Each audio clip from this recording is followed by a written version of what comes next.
আগামী 31শে জানুয়ারি নতুন পরিচালক দিব্য চ্যাটার্জির হাত ধরে আসতে চলেছে গা ছমছমে প্রেমের গল্প অমর সঙ্গী। হয়ে গেল তারই মিউজিক লঞ্চ। দেখে নিন কি হলো এই মিউজিক লঞ্চে শুধুমাত্র টলিউড ফোকাসে।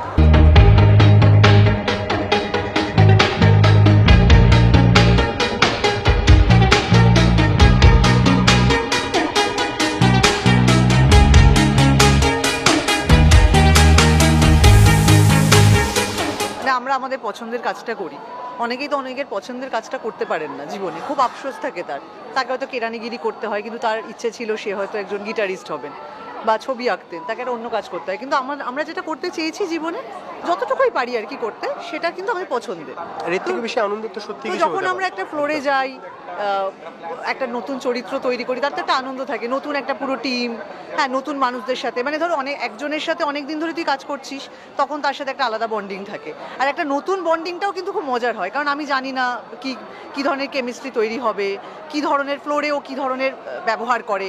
হয়তো দেখা গেল খুব ট্যান্ট্রাম থ্রো করে ফ্লোরে, তখন তো কেমিস্ট্রিটা নষ্ট হয় আর কি। বা আমি একটা এমন কিছু চিৎকার চেঁচামেচি করি একটা সামান্য কোনো কিছুর জন্য, যেটা হয়তো পরে একটা সিন আছে, ও তখন ভেবলে যাবে আর কি। তো এটাও তো দুজনের মানসিক অবস্থানটাও একসাথে থাকাটা দরকার।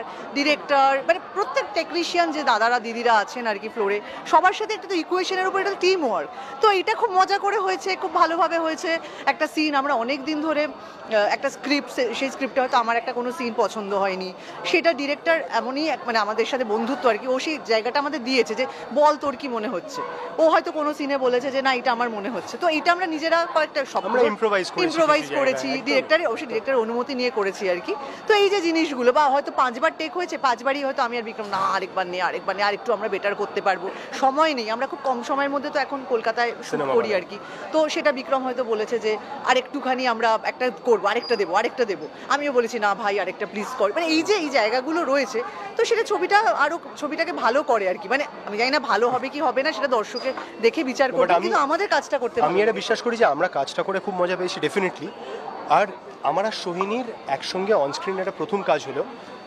যারা দেখেছে, মানে আমাদের টিমের লোকজন যারা এডিট করেছেন, যারা মিউজিক করেছেন, সাউন্ড করেছেন, তাদের সবার ইউনানিমাসলি মনে হয়েছে যে আমাদেরকে নাকি অনস্ক্রিন খুব ভালো লাগছে একসঙ্গে। এইটা আমার কাছে খুবই পাওয়া, মানে একদম প্রথম ঝলক থেকে যদি একটা পজিটিভিটি আসতে শুরু করে, একটা পজিটিভ ফিডব্যাক আসতে শুরু করে, তখন আমি আরও বেশি এক্সাইটেড ফিল করি আর কি। তো হ্যাঁ, কিপিং মাই ফিঙ্গার্স ক্রসড, বাকি দেখা যাক।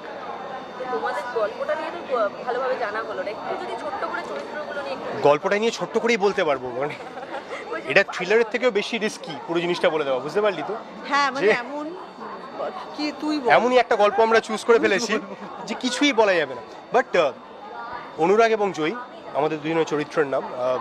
এমন দুটো মানুষ যারা একসঙ্গে বড় হয়েছে, তাদের স্কুল লাইফ একসঙ্গে কাটানো, কলেজ লাইফ একসঙ্গে কাটানো, জীবনে প্রথম হয়তো সিগারেট খাওয়াটা একসঙ্গে, একে অপরকে যমুনা খেয়ে। সিগারেট খাই না বলে, মানে জয়ী সিগারেট খায়, হয়তো অনুরাগ খায়, হ্যাঁ, বাট হয়তো একে অপরকে প্রথম চুমুটা খাইনি, অন্য কাউকে খেয়েছিল, কিন্তু বলেছে একে অপরকে এরকম একটা। খেয়েছিস না? প্রথমে ঠিক হয়েছিল সিনেমায় যে আমরা দুজনে, তুই খেয়েছিস সিনেমায়, ঠিক হয়েছিল। হ্যাঁ, ক্লাস 7 একটা অন্য ছেলের সাথে প্রেম করেছিস, তুই বলতেই পারিস না।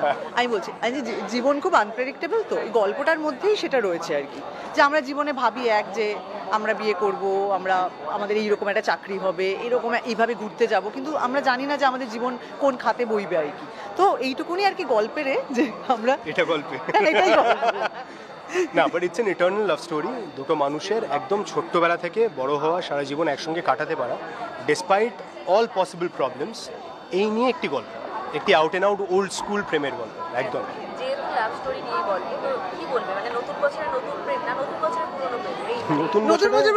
পুরনো প্রেম, একদম। নতুন বছরের নতুন প্রেমের মজাটা কম, একটু পুরনো প্রেমের মজাটা বেশি। আর অমর সঙ্গের কথা শুনলেই আমরা খুব নস্টালজিক হয়ে যাই, এবং তোমাদের গানে দেখলাম যে ভীষণভাবে একটা কলকাতার দৃশ্যকে তুলে ধরা হয়েছে, সেক্ষেত্রে তোমরা কতটা নস্টালজিক হয়ে গেছিলে? আমরা না দুজনেই খুব একটু ওল্ড স্কুলি, মানে আমাদের সবকিছু পুরনো জিনিস, সবকিছুই পুরনো, গান ভালো লাগে, পুরনো সিনেমার কথাই, মানে যখনই আড্ডা হয় পুরনো সবকিছু ভালো লাগে আর কি। নতুন মানে ঠিক খুব একটা রিলেট করতে পারি না। আমাদের বয়সও হয়েছে, মানে 17, 18, 19 বছর বয়সে অন্যরকম ভাবতাম আমরা, ম্যাচিওরিটি, জীবনে নানান লেসেন, তাতে কোথাও একটা গিয়ে পুরনো প্রেমের ভ্যালু বোধহয় বেড়েছে, জীবনে অনেক বেশি বেড়েছে, অনেক বাড়ে, একদমই একই, ডেফিনেট। সেটাকে যত্ন করার প্রবণতা, অধিকারও বাড়ে। ও অনেকক্ষণ ধরে জিজ্ঞেস করবে হ্যাঁ ভাববে। হ্যাঁ বল, বল, বল, বল। বলছে পোস্টারে দেখছি তোমার ঘাড়ে বিক্রমদা চেপে রয়েছে আসলে কে কার ঘাড়ে চাপলো এটা না সিনেমা দেখলে কি করে বলবো বলতো কে কার ঘাড়ে চাপলো? এটা But মাঝে প্রেম মাঝে তো। দেখ, প্রেমের মধ্যে কেউ কারোর ঘাড়ে মাঝে মাঝে চাপে আবার উল্টে যায়, তখন এটা হয় আর কি, জীবনে এটা হয়। সেটা তো অন স্ক্রিন বলছে অফ স্ক্রিন কে কার ঘাড়ে চাপলো না না, অফ স্ক্রিন আমরা খুবই একদম ব্রোজ, ব্রাদার্স ইন হ্যাঁ, আর্মস। আমরা একসঙ্গে, ও বাবা সইনি, না আমি রে, ভদ্র ভালো ছেলে রে, আমাকে দেখে মনে হয় তোদের এরকম। না কিছুই না, বিক্রমের শুধু অনেকগুলো ভিডিও আছে যেটা আমি একটা রিল করে দেবো আর কি। সেটা হচ্ছে বিক্রম বিভিন্ন অবস্থায় শুধু নিজের চুল ঠিক করছে, ঠিক আছে? সেটার জন্য আমরা সবাই বসে রয়েছি, মানে ধর জেনারেটরের তেল শেষ হয়ে গেছে কিন্তু বিক্রম চুল ঠিক করছে, বাইরে বৃষ্টি পড়ছে, কানেকশনের প্রবলেম তারে, সে বিক্রম চুল ঠিক করছে, ঠিক আছে? কিন্তু হয়তো ফ্লোরের মধ্যে ডিরেক্টরের সাথে ডিওপির ঝামেলা হচ্ছে যে এই সিনটা ডিরেক্টর এইভাবে করতে চায়, বিক্রম চুল ঠিক করছে। আমরা ঘেমে নিয়ে গেছি, ব্লাউজ ভিজে গেছে, শুট করা যাবে না, বিক্রম চুল ঠিক করছে, এটা বিক্রম চুল ঠিক করছে। এটা অনেক পুরনো একটা অ্যালিগেশন বিক্রম আমার এবং তার এগেইনস্টে, চুল, এটা নিয়ে একটা সিনেমা বানানো হবে। এটা একটা পুরনো অ্যালিগেশন আমার এগেইনস্টে। আমার নানান হিরোইন নানান সময় এটা নিয়ে আমার অ্যালিগেশন কাছে ভিডিও আছে, দিয়েছেন আমার উপরে, আমি ডিনাই করেছি অন্তত তখনও 15টা এখনো। ভিডিও আছে আমার কাছে। হ্যাঁ, তোরটাও বলে দিই তাহলে। আমি একদিন ঘুমোচ্ছিলাম ও আর নাক আমি ডাকছিল, আবার সেই নাক ভিডিওটা ডাকছি। আমার কাছে আছে, হ্যাঁ, আমি ওটা ঠিক হ্যাঁ আছে, correct, দেখো। দেখিয়ে দেবো তো। হ্যাঁ জোরে জোরে কি জোরে নাক ডাকছিলি রে? খুব জোরে, পাশে কি করে? ঠিক আছে। আমার নাকটা ব্যাকা, দেখ আমার ছোটবেলায় পড়ে গিয়ে ভেঙে গেছিল। হ্যাঁ না, দুঃখ দিস না। পাশ থেকে একটা ওটা- প্রশ্ন এসেছে একসঙ্গে প্রথমবার জুটি সেই নিয়ে যদি কিছু বলো যে কিরকম কাজ করা ওটাই তখন থেকে দেখ, বলে যাচ্ছি আমরা। হ্যাঁ, নিজেদের ঢাক তো আমরা নিজেরা পিটিয়ে যাচ্ছি, এবার দর্শক ফাইনালি বলবে যে কেমন লাগলো। কেমন লাগছে, হ্যাঁ। কারেক্ট। মানে দেখ, at the end of the day যেটা বললাম, বিক্রম যে কোনো যে- প্রমোশনে গিয়ে বলছে আমাদের দুজনকে খুব ভালো লেগেছে, ঠিক আরে আছে। সবাই বলছে আমাদের, তাই আমিও বলছি, আমি নির্লজ্জ এই ব্যাপারে, কি করব? হ্যাঁ, দর্শক যে আছে, ঠিক আছে, হ্যাঁ, দর্শক মানে ধর বলুক। যারা দেখছে তারাও তো দর্শক। এই যে তোরা আজকে দেখলি, তোরা তো বাংলা সিনেমার দর্শকও, তোরা journalist, at the end of the day তোরা তো বাংলা সিনেমা দেখিস। তো তোরা যদি দেখে বলিস যে আমাদেরকে একসঙ্গে ভালো লাগছে, তাহলে মানবো ভালো লাগছে। যদি বলিস খারাপ লাগছে, তাহলে মানবো খারাপ লাগছে। তাহলে এই তাহলে কি আর আমরা ছবি করবো না যদি লোকে বলে যদি লোকে বলে খারাপ লাগছে, কি করে ছবি করবো? হ্যাঁ ঠিক আছে। তারপর একটা ভাই বোনের পাঠ করবো আমরা, শাহরুখ খান আর ঐশ্বরিয়া রায়ের মতো। একবার প্রেমিক প্রেমিকা, তারপর ভাই বোন, এই সবাই। হাতে হাত রাখি চল জীবন নদীর পার মন মাঝি তল পার করে আজ আছি কাল কি থেমে যাবে কেউ অকুল সাগর চড়া চড়ে আরো নতুন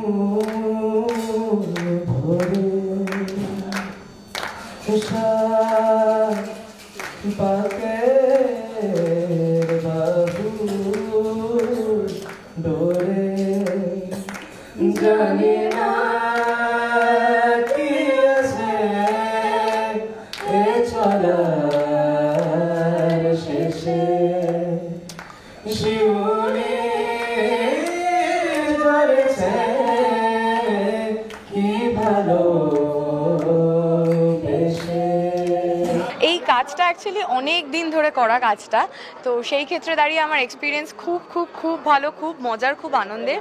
প্রায় বলতে পারেন যে 2 বছর ধরে আমরা এই কাজটা করেছি, মানে এটা আমরা স্টার্ট করেছি 23-তে, তখন আমাদের প্রায় 80% শ্যুট হয়ে গেছিলো, তারপর আমরা শ্যুট করলাম 23-তে। তো কাজের সুবাদে আবার আমাদের পুরো ট্রিমটার 23-তে দেখা হলো, অ্যান্ড নাও ইটস 24, সো বলতে পারেন 3 বছর ধরে আমাদের সবার বন্ডিংটা গ্রো করেছে, অ্যান্ড ইচ ডে একটু একটু করে বেড়ে গেছে সৈনিধির সাথে। সো এইটা হচ্ছে আমার ফার্স্ট এই কাজটা শুনেই যে হ্যাঁ করার কারণের পিছনে একটা অন্যতম কারণ যে সোহিনীদি, কারণ সোহিনীদির সাথে কাজ করার এক্সপিরিয়েন্স আমার বরাবরই খুব ভালো, অ্যান্ড শ্রীকান্তে ফার্স্ট টাইম থ্যাঙ্কস টু সোহিনীদি যে আমার kind of solo trip after shoot আমি করেছিলাম, because she was there every time, and আমাকে ওই স্পেসটাও দিয়েছিল যে না তুই এক্সপ্লোর কর, তুই ঘুরে দেখ। সো সেখান থেকে দাঁড়িয়ে আমার সাহসটা হয়, আমি এখন নিজে সোলো ট্রিপে যাই, thanks to her, credit goes to her definitely. And সোহিনীদির সাথে এত মেমোরিজ রয়েছে না, অ্যান্ড এত ছোটো ছোটো মজা হয়, এত মেমোরিজ ক্রিয়েট করার জায়গা থাকে যে সোহিনীদির সাথে কাজ করার ব্যাপারটাই আলাদা, সেটা নিয়ে সেকেন্ড থট আর কিচ্ছু নেই। ছাড়াও একটা নতুন টিম ইয়েস ভালোভাবে কাজ এবং তাদের বক্তব্য একটু বলো ডিরেক্টর। ইয়েস, দিব্যদা as a director, as a person বিভৎস ভালো, আর কি বলবো, কুল, অদ্ভুতভাবে কুল, শান্ত মাথা, কোনো রাগ নেই। আজ পর্যন্ত আমি দিব্যদাকে সেটে কোনোদিনও রাগতে দেখি, not even single time. And দিব্যদা ভীষণ রকম আমাদেরকে ওই স্পেসটা ক্রিয়েট করে দিয়েছে, সেফ স্পেস, যেখানে কিনা আমাদের মনে হয় না আলাদা করে অ্যাক্টিং করতে হয়। আমাদের চরিত্রগুলো বানিয়ে দিয়েছে, বা আমাদের যখন আইস ব্রেকিং সেশন ছিল মুভির আগে, তখন আমাদের মধ্যে বন্ডিংটা এইভাবে দিব্যদা ক্রিয়েট করে দিয়েছে আমাদের অজান্তে, যে আমরা নিজেরাই এমনি কথা বলছি, সিন নিয়ে কথা বলছি। অ্যান্ড বেস্ট পার্ট, দিব্যদাকে যদি কোনো জায়গায় বুঝতে প্রবলেম হতো বা কোনো কিছু সাজেস্ট করা হতো, দিব্যদা এটা কি আমি এইভাবে করতে পারি বা এইভাবে করা যায়, দিব্যদা অলওয়েজ সেটাকে শুনতো। অ্যান্ড দিব্যদাকে যদি বোঝানো যেত লজিক্যালি, দিব্যদার কাছে লজিকটা খুব ইম্পর্টেন্ট, তো দিব্যদাকে যখন লজিক্যালি আর ইমোশনাল জায়গাগুলোকে কারেক্ট করে বোঝানো যেত, দিব্যদা it's always like okay do it, why not, sure. তো এই সাপোর্টটা খুবই ভালো। আর দিব্যদা ভীষণ ক্লিয়ার, যে দিব্যদা কি দেখতে চায় সেই বিষয়টা নিয়ে দিব্যদা খুব ক্লিয়ার। তো সেই ক্ষেত্রে দাঁড়িয়ে নতুন ডিরেক্টর আমি একদমই বলতে পারি না, কারণ দিব্যদা এর আগে প্রচুর অ্যাডের কাজ করেছে, মুভির ক্ষেত্রে হয়তো নতুন বা বাংলা ইন্ডাস্ট্রি ক্ষেত্রে নতুন, কিন্তু আমার মনে হয় না আপনাদের কাজটা দেখলে সেটা নতুন মনে হবে। এবং প্রেমের গল্প সীমাদি, তোমার চরিত্রটা তো খুবই রহস্যজনক লাগছে, একটু যদি আঁচ দাও।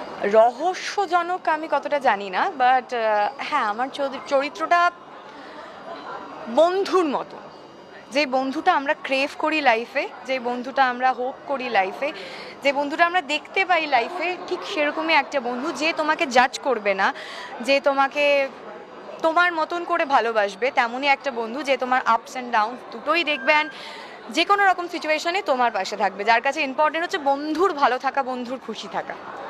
অ্যান্ড এটা বললে শুধু হবে না, কারণ প্রেমও রয়েছে। আমি যে চরিত্রটা করছি তার জীবনে প্রেমও রয়েছে, তার একটা মিষ্টি প্রেম রয়েছে, যেটা কিনা খুব এই নয় যে হাইলাইট করে দেখানো, বাট এই বন্ডিংটা না একটা অদ্ভুত বন্ডিং। এই ধরনের বন্ডিং আমরা আমাদের গ্রুপে দেখে থাকি, যারা হয়তো কনস্ট্যান্ট একে অপরকে I love you I love you I love you বলে না, কিন্তু তাদের জেস্চার, তাদের ছোট ছোট ম্যানার্স বা বিহেভ দেখলে বোঝা যায় যে তারা ম্যাডলি ইন লাভ রয়েছে। সো এই চরিত্রটা আমি করেছি ঈশান, মানে আমাদের অনিরুদ্ধর সাথে। সো সেই ক্ষেত্রে দাঁড়িয়ে ওর সাথেও কাজ করার experience was very nice. And Dibyasha also there, দিব্যাশার সাথেও কাজ করেছি আমি, ভীষণ রকম মজা করেছি। Dibyasha it's just like me. So আমরা দুজন একসাথে যখন থাকি, আমাদের ভাইব যখন আর এনার্জি যখন ম্যাচ করে, তখন বাকিদের এনার্জি একটু কম পড়ে যায়, তখন আমাদের এনার্জি প্রচুর হাই থাকে। দর্শকদেরকে একটা কথাই বলবো, খুব শীঘ্রই, মানে 31 তারিখ, আর কয়েকটা দিন হাতে গুনে আসতে চলেছে আমাদের মুভি অমর সঙ্গী, যা প্লিজ আপনারা দেখবেন। আমি জানি দেখবেন, কারণ অমর সঙ্গীর নামটাই এমন না, যেটার সাথে এক একটা মানুষের এক একটা স্মৃতি জড়িয়ে থাকে।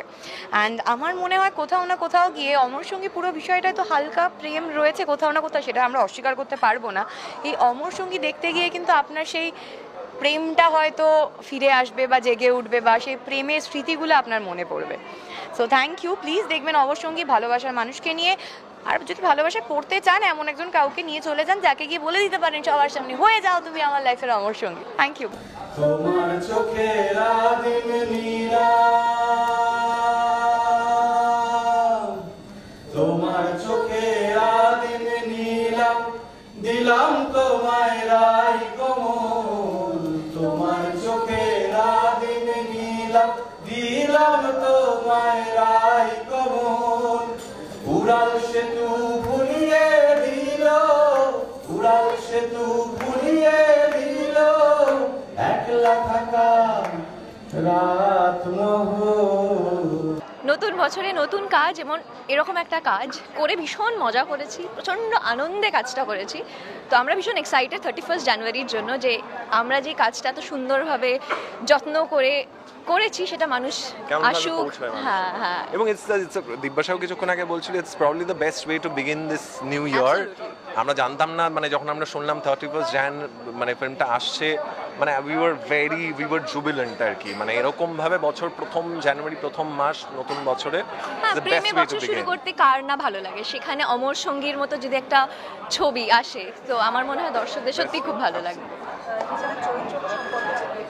এটা আমি কিছুক্ষণ আগেই বললাম, আমার চরিত্রটা একটু কমপ্লিকেটেড, কারণ যেহেতু এখনো ট্রেলারটা বেরোয়নি, আমি যদি বলে দিই একটু বেশি রিভিল করা হয়ে যাবে, তারপরে গাট্টা করবে ডিরেক্টর সৈনিধি বিক্রম দার থেকে। তো আই থিঙ্ক আমাকে একটু ওয়েট করতে হবে, বাট এটা বলতে পারি আমার চরিত্রটা একটা মেয়ের যে ওয়াজ absolutely completely in love with somebody, এবং সে কুচবি করতে পারে ইয়ের জন্য, বাট নাথিং সাইকটিক, ওই রকমই ভীষণ ভীষণ প্রেমে এবং ব্রোকেন ছেলেদের একটা সামহাউ ফিক্স করার একটা ফিক্সার সিনড্রোম রয়েছে আমার চরিত্রতে, টু বি প্রিসাইজ।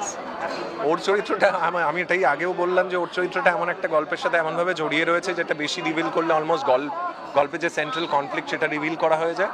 আমার চরিত্র হচ্ছে বিক্রমদা এবং সোহিনীদি যে চরিত্রগুলো প্লে করে তাদের বেস্ট ফ্রেন্ড বলা যেতে পারে। আমি এবং সীমা যে চরিত্রগুলো প্লে করি, মানে এই চারজন হচ্ছে দের আ গ্রুপ অফ মানে ভেরি ক্লোজ ফ্রেন্ডস, এটুকুই বলতে পারি। এবং আরও সিনেমা দেখলে বোঝা যাবে কি কি।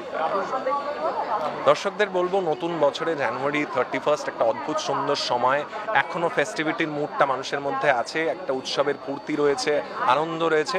সেই আনন্দের মধ্যে Amar Sangi is the best film to sort of go and watch। এবং আমার মনে হয় or if you do not have a অমর সঙ্গী, please find one, মানে চলে আসবে, বাধ্যবাধকতাও নেই, মানে কিন্তু 2025 is a good year সবাই বলছে অ্যাস্ট্রোলজি হিসেবে। তো যদি তোমার নাও হয়ে থাকে, যেরকম পিপল লাইক মি, সীমা, আমরা খুঁজে নেব, মানে এরকম আছে অমর সঙ্গী আছে এবং অমর সঙ্গী নেই, তো ব্যাপারটা হচ্ছে সবাই মিলে একসাথে এসো 31 সিনেমায়। বিষয় হচ্ছে অমর সঙ্গী হতে হবে যে তার কোনো মানে নেই, সঙ্গী হলেই হবে, সঙ্গী নিয়ে চলে এসো সিনেমা। ওটা কি আরেকটু স্ট্রেচ করলে অমর হয়ে সিনেম্যাটিক করে দিবে।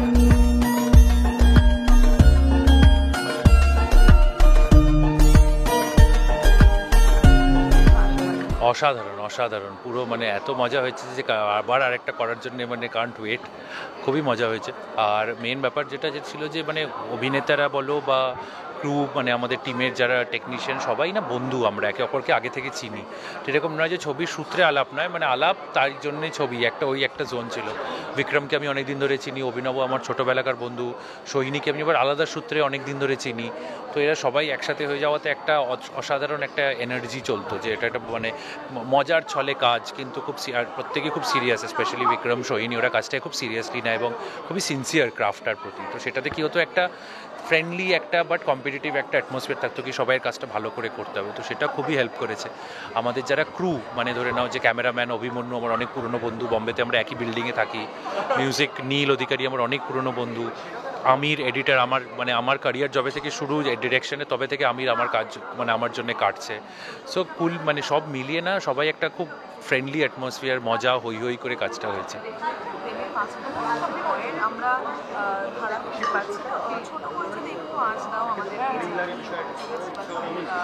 মানে ব্যাপারটা একটুখানি ওরকম বলতে গেলে যে ভয়ও লাগছে কিন্তু মজাও পাচ্ছি, তো ওই একটা অ্যাটমসফিয়ার। তো মানে ভয়টা ধরে নাও, মানে একটা তোমার আশেপাশে যদি ভূত ঘুরে বেড়ায়, এবার যতই সে ফ্রেন্ডলি হোক তোমার একটু তো গা চিমচিম করবে। তো অ্যাটমসফিয়ারটা তাই, মানে আমাদের ভূতের চরিত্রটা ধরে নাও সব থেকে বেশি ভীতু ক্যারেক্টার পুরো ছবিতে, কিন্তু তাও যেরকম হয় যে একটা জোন। এছাড়া পুরোটাই নিছক প্রেমের গল্প, খুব আনন্দের গল্প, কোনো নেগেটিভ ক্যারেক্টার নেই পুরো ছবিতে, সবাই পজিটিভ ক্যারেক্টার, পরিবার, বন্ধু, সবাই মিলে একটা হয়ে একটা হোলসাম ফিলিং আছে পুরো ছবিতে।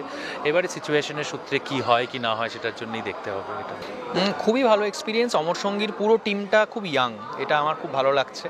এবং ইয়াংদের একটা আলাদাই এনার্জি হয়, একটা আলাদা পজিটিভ ভাইব হয়, আর সবাই একটা হই করে কাজ করার একটা প্রবণতা থাকে। তো এইটা আমি খুব এনজয় করছি পুরো এই ছবিতে। এবং এই ছবিতে আমার একটাই গান আছে, গানটার নাম শিউলি। গানটা আমার লেখা এবং সুর করা, এবং গানটা গেয়েছে দেবায়ন এবং শাওন। এরা দুজনেই আমার খুবই পছন্দের সিঙ্গার। এবং গানটা একটা খুব প্রেমের গান, তার সাথে অন্য কিছু লেয়ার্সও আছে যেগুলো আমরা আরেকটু কদিন পরে বলতে পারবো। তো হ্যাঁ, মানে গানটা নিয়ে বাকি ওদের থেকে তুমি শুনতে পারো। ভীষণ ভালো লেগেছে। রণজয়ের হাত ধরে আমার ক্যারিয়ারের শুরু, তো প্রত্যেকটা রণজয়ের সাথে কাজ আমার খুব স্পেশাল এবং খুবই ভালো লাগে ওর সাথে এক্সপিরিয়েন্সটা একটা অন্য রকমের কাজ করার। Thank you for this song, একটা অসাধারণ সং, এবং এটাতে আমি দুরকমভাবে গাওয়া, আমার দুরকমের গলার প্রজেকশন আছে, তো প্রচণ্ড ভালো এক্সপিরিয়েন্স। আর দেবায়নের সাথে আমার এটা প্রথম কাজ, ও ভীষণ ভালো গেছে, ও সবসময় খুবই ভালো গায়। তো ওভারঅল খুব ভালো এক্সপিরিয়েন্স। আমার প্রথম কাজ রণজয়দার সাথে, তো এবং প্রথমত এটা বলি, প্রথমবার গানটা শুনে মানে প্রচণ্ডই ফ্রেশ টিউন, তো দ্যাট ওয়াজ দ্য মানে ফার্স্ট কি বলবো, ওই গানটার প্রেমে পড়া আর কি। এবং রণজয়দার সাথে অনেক দিন ধরে কাজ করতে চেয়েছিলাম, হচ্ছিল না সুযোগ, পেয়েছি সুযোগ, আমি জাস্ট গিয়ে দিয়েছি। এবং সায়নিধির সাথে আমার মানে প্রথম ডুয়েট আর কি, so it is very special. এই অলসো আমার মানে দিব্যর ছবি, অভিনবর প্রোডাকশন, ওদের সাথেও আমাদের মানে আমার অ্যাটলিস্ট প্রথম কাজ, দেবায়নের প্রথম কাজ, ওদের দুজনের প্রথম কাজ। কিন্তু দিব্য আর অভিনবর সাথে এর আগে আমি একটা ছবি করেছি, সেটার নাম পারিয়া, সেটাও খুব সাকসেসফুল একটা ছবি ছিল। গত বছর এই সময় ছবিটা রিলিজ হয়েছিল, এরকম টাইমেই। তো না মানে ওদের দুজনের সাথে মানে দিব্যর সাথে এটা আমার প্রথম কাজ, অভিনবর সাথে এর আগে কাজ করেছি। কিন্তু দিব্য ইজ আ ফ্যান্টাস্টিক ডিরেক্টর, মানে খুব ফ্রেন্ডলি একটা ওর মধ্যে ব্যাপার আছে, খুব চিল পারসন। তো খুব ভাইবটা খুব পজিটিভ, সবার এনার্জি খুব পজিটিভ। এবং এই ছবিতে সোহিনী, বিক্রম, দিব্যাসা, শ্রীমা, অনিরুদ্ধ, কত মানে সবাই দারুণ অভিনেতা অভিনেত্রী, তো খুব মজা হচ্ছে আর কি। চলো সবাই মিলে হাতে হাত রাখি চল জীবন নদীর পার, মন মাঝি তোল পার করে, আজ আছি কাল কি থেমে যাবে কেউ, অকুল সাগর চরাচরে। এই হলো নতুন করে পাকের বাহু ডোরে, জানি না কি আছে এ চলা শেষে, শিউলি ঝরেছে কি ভালো বেশে। Thank you.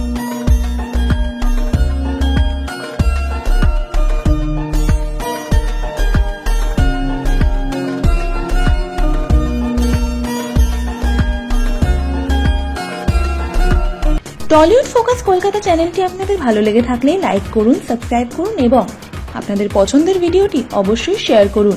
Tollywood focus Kolkata.